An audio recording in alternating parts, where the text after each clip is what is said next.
I often look back and I think, why was I the lucky one that got that opportunity? And how was I even able to take it? How much luck did I have along the way? Why me that got given that chance? And I don't know the answers to that, but what I do know is that it changed my life forever. It's changed my family's life forever.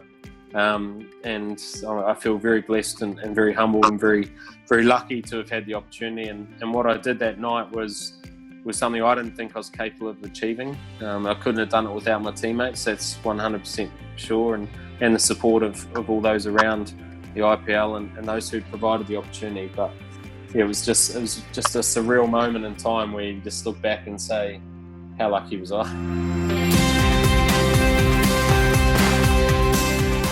Hello and welcome to a brand new episode of Nights Unplugged. On today's episode, we have a very special night for you. Someone who single-handedly changed the way the world looks not only at T20 cricket but also at the Kolkata Knight Riders. We have Brendon McCullum with us. It is the 18th of April, the night where he scored that 158. And we're going to be chatting with him about that knock and so much more. Brendon is with us. Hi, how are things going? How are you doing? I'm good. Thank you. Lovely to speak to you guys as well. The year's 2020. It's the most dynamic format of the game, T20. But then when you look at how the days are passing, it feels like a test match. What do you make of this current scenario? Well, I guess we're all dealing with it in different ways, and every country has its own issues at the moment. But yeah, it is definitely passing slowly. I'm trying to enjoy the time that I'm getting at home with the family because in a funny way, that we are all forced to really spend a lot of time with our loved ones, which is fantastic. And we probably don't stop and take as much time to appreciate that as what we really should. So that's how I'm looking at it, knowing that when we are on the other side of this pandemic, and hopefully we haven't lost too many lives and things are returned to normal. Well, there's no doubt the fact that this is a difficult testing time, but taking forward that cricket metaphor thing that I started, Sachin Tendulkar said that this lockdown has to be played session by session like a difficult test match on a tough pitch. Now, how's the McCullum family dealing with the lockdown? What's been happening? What are the activities like through the day? Well, firstly, I agree with Sachin. I think, we need to just try and break this down and try and look at it in isolation every time. Sort of just small steps, do it session by session, deal with every day. Make sure you're well planned, well structured. I think that's the best thing from what we've tried to do in our family is every day. Write a bit of a plan of what we're going to try and tick off and what we're going to try and achieve.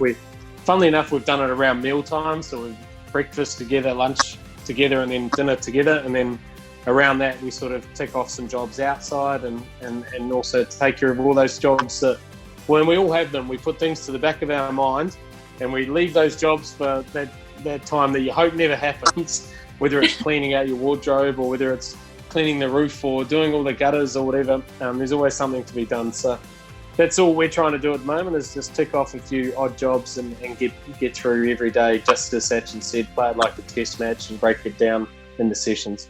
Now, we've been looking at your social media and we want to talk about snakes and ladders. Now, first we'll talk about the snakes. You've got a brewery at home now. How is that going? It's good. Yeah, I'm enjoying it actually. It's really cool. So I've got a little brew keg thing set up, and so I'm trying to brew some beer and also some cider. I love it because it takes about 7 days to brew. So you've got to try and go through, you lay your foundations and you put all your mix together, and you've got to get the temperature right, and then you've got a couple of little things you've got to do along the way. And then when you pour that first beer off the tap, you just really hope and pray that you've done it right. So that's good. I've really enjoyed that, and it's something which passed a little bit of time. And then on the flip side of that, because that's maybe deemed, while it's good for the soul, it's not necessarily good for the body. So if you're gonna do a little bit of crime, you got to do some time too, and that's why Chris Donaldson, our trainer, the New Zealand trainer as well, and the former Olympic sprinter, he's come on this year and he's been sending through the sessions to all the guys.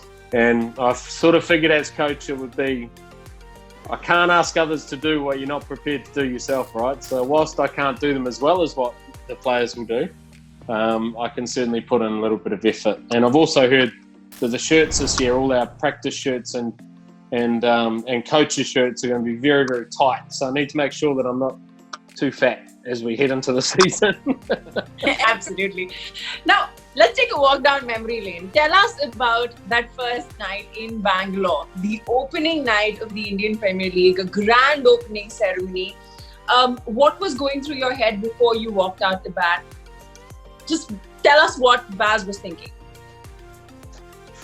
I was really nervous, and I don't really get too nervous throughout my career, but on this occasion I was so nervous. I think none of us really knew what this tournament was going to be.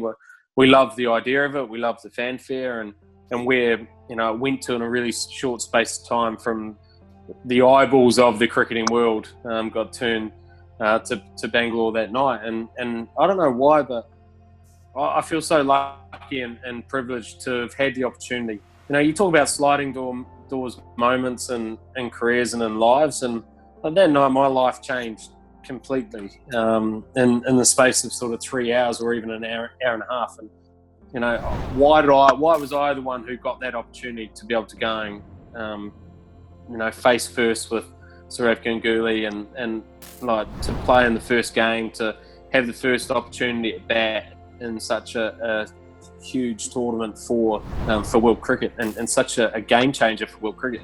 And I often look back and I think, why was I the lucky one that got that opportunity, and how was I even able to take it?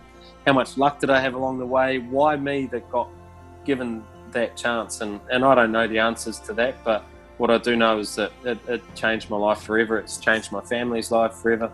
And I feel very blessed and very humbled and very, very lucky to have had the opportunity. And what I did that night was something I didn't think I was capable of achieving. I couldn't have done it without my teammates, that's 100% sure, and the support of all those around the IPL and those who provided the opportunity. But I do remember that Sourav Ganguly said to me that night, Dada said, your life has changed forever. And I didn't quite know what he meant at the time, but 100% do I agree with that it changed that one night in Bangalore. And it was just a surreal moment in time where you just look back and say, how lucky was I?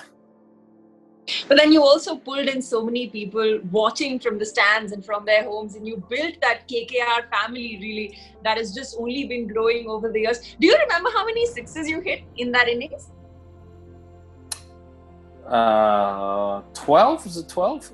Oh, that's a massive guess too. But 13. 13. Oh, there you go. I know why you said that. What is the first thing you're going to do once this lockdown is lifted? Once things go back to normal, and hopefully they will very soon. What is the one thing you're looking forward to doing? Well, hopefully coming to India for the IPL would be nice. But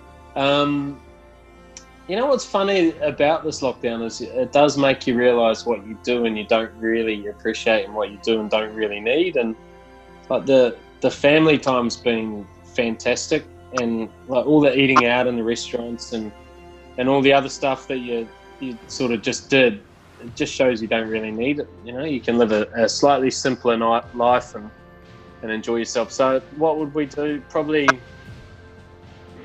I don't know, I think we'd probably spend a bit more time with some friends and some family some other friends and family straight after this, because obviously we're only operating in our small bubbles.